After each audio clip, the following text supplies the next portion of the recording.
এত কষ্ট রে, আমার মনে হয় না পৃথিবীর অন্য কোন নবী 1,24,000 পয়গম্বরের মধ্যে আমার নবীর মতো এত কষ্ট, আমার নবীর মতো এত যন্ত্রণা, আমার নবীর মতো এত নিপীড়ন, কাফিরদের বেঈমান কাফির মুশরিকদের এত নিপীড়ন আর কোন নবী সহ্য করেনি রে বন্ধু। তোমাদেরকে কেমন করে বলবো, আমি নবী যে হিজরতে গিয়েছিলেন বন্ধু মক্কা থেকে মদিনায়, আমি সেই জায়গাটা আপনাদের সামনে একটু ক্লিয়ার করব।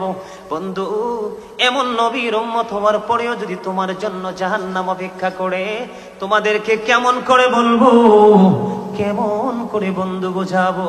তোমাদের আমার জন্য বদকিসমত ছাড়া আর কিছুই হতে পারে না রে রাঙ্গুনিয়ার মানুষ, দক্ষিণ ঘাট থেকে মানুষ, আমার ভাই, আমার বাবারা, আমার মা, আমার বোনেরা, সবাইকে বলছি গো হৃদয় খুলে শোনো।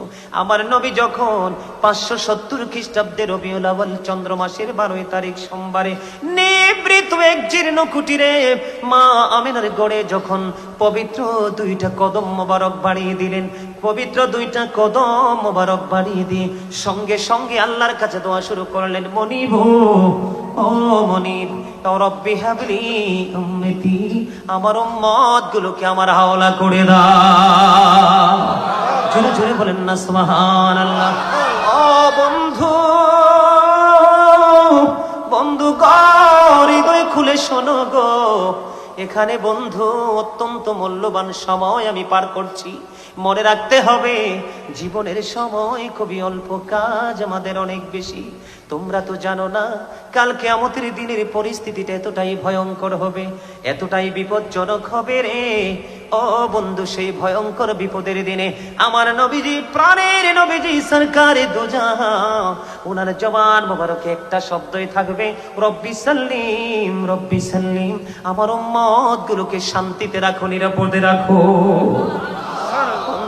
নবী আমাদের জন্য শুধু নিয়ামত নয়, নবীকে যারা উপেক্ষা করবে, নবীর ইজ্জতের চাদর ধরে যারা টান দেবে, তাদের জন্য নবী গজব বটে। ঠিক কিনা বলেন?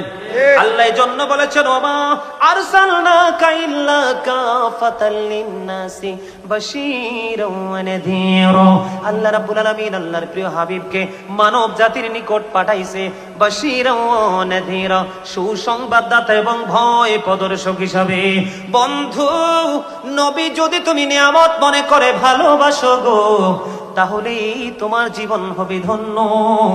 অন্যথায় নবীকে যদি প্রাণের চেয়ে বেশি ভালোবাসতে না পারো, আপনাদের খতিব সাহেব অত্যন্ত